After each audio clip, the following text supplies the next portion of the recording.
Ka chairperson Kamikraya State for Protection of Child Rights Commission ka Agatha ki sangma kalong bayaki kena na kanike jela la Ialam da ka Seng ka batip kum ka Synshar Cultural Society sya jela Karnataka bagian dai puli high school.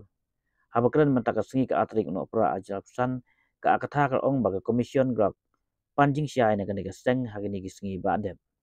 Kala ong bah ka jingmut jongki kala banlong bakila ikwa bah handai ndagila poi sikate jaka pat kamlong kumbakan dai banlong ka akta ka ong baholo ka negi jingjia na kalinga komision raya slok bat kitnat sokal ba per hakaba pen kre yagi kendon negi standard operating procedure bagi tu ba yalam yagi kena syabar ki dai ban but yagi kendon tik patik ban light na kanu kanu jing nang ne sekma la ban kedau ba ap songot ki kena na ga mikraya la pen pai no mentaka sengi na Cika Balapura distrik Karnataka.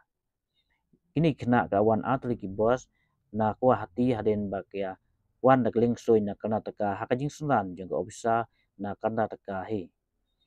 Ya kini kena la Ialam sya office ka social welfare department hakaba kadon kajing peding sobha na ka chairperson juga Child Rights Commission berkumju na ka director juga social welfare kong dorin lengwa na lo kiwei pan. Hakajing don langgi kemi pa jongki. Well, there could be, but we don't have a list as such. But most of the times that we have received it is through the Lehse Cultural Society. So this is one organization that is definitely operating illegally and has been sending children in these kind of conditions. Can you give the office bearers of that organization? We have, I'll give it to you. I mean, we have some letters and some, communications that we've made, and most of the times they have refused to give us any answer because they say that they are not an organization.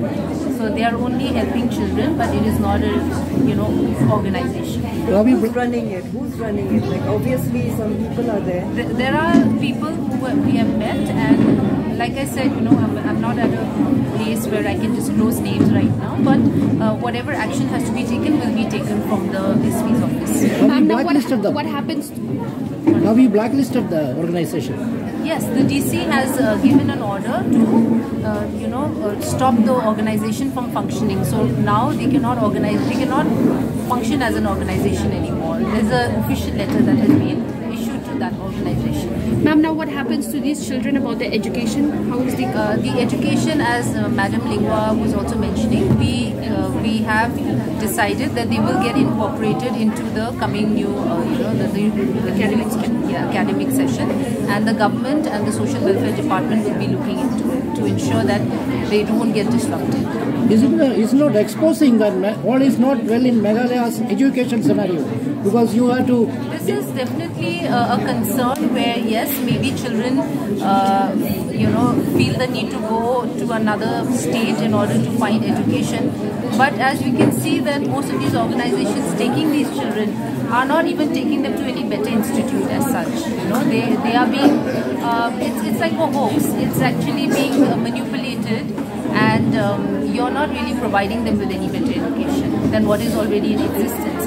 And government of Meghalaya has been doing a lot of work to ensure that elementary schools, government schools get upgraded. To the Almighty that He has blessed us with this wonderful opportunity where we would welcome the children back, the 24 children back from Karnataka safely. And they have come here safely and they are healthy. And I'm so grateful to all the people who are involved, all the departments who are involved, both from the state of Karnataka and Meghalaya, who made it possible for these children to reach home safely.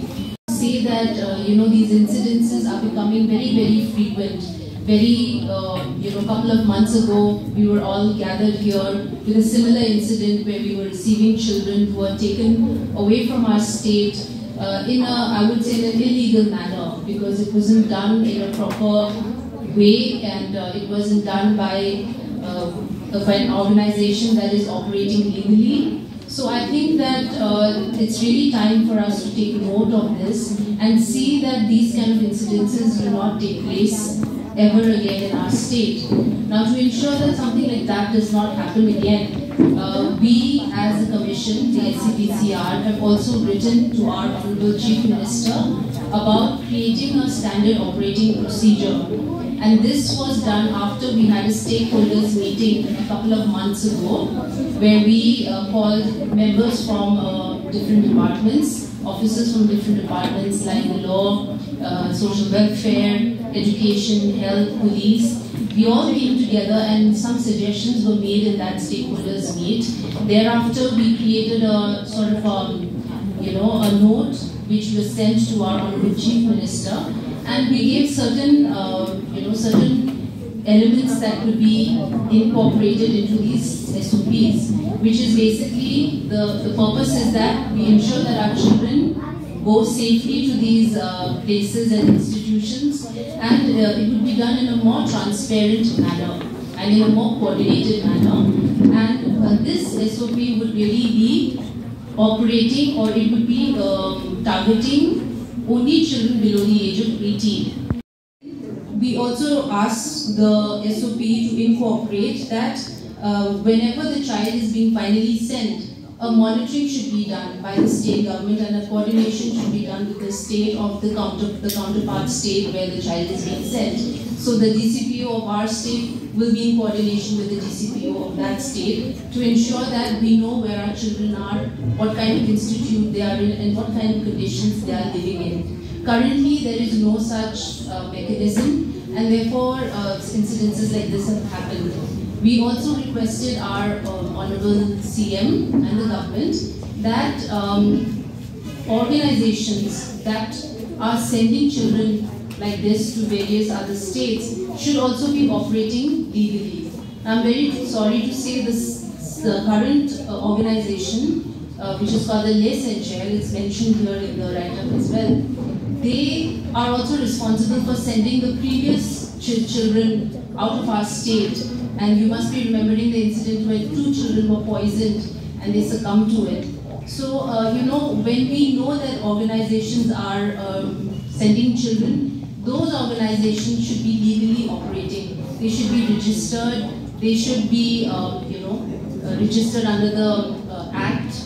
And therefore, in this case, the Synshar Cultural Society, actually, when we looked into it, is not a registered organization. They are not a legally established organization. Therefore, they cannot be sending children to other states.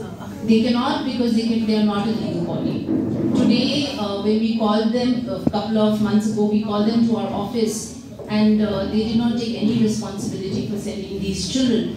So I would, I would really urge upon our society to be more vigilant to ensure that when organizations are sending children to other places, we verify whether these organizations are actually legally operating or not.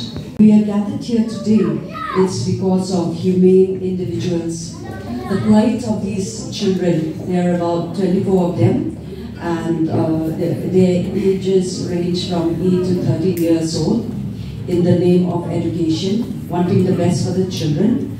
The mothers, the fathers have given them to the care of people outside the state to take care. But the Karnataka government found out that the condition in which they were housed in was not up to the standard for the care of children, the hygiene and the conditions. And because of this, they have written to the Meghalaya government. And for this, we are very, very grateful to the High Court of Meghalaya, because all these have legal implications. And because of that, even the safety, the security, and the mental well-being and health of each and every precious soul, every precious life of a child was taken into consideration.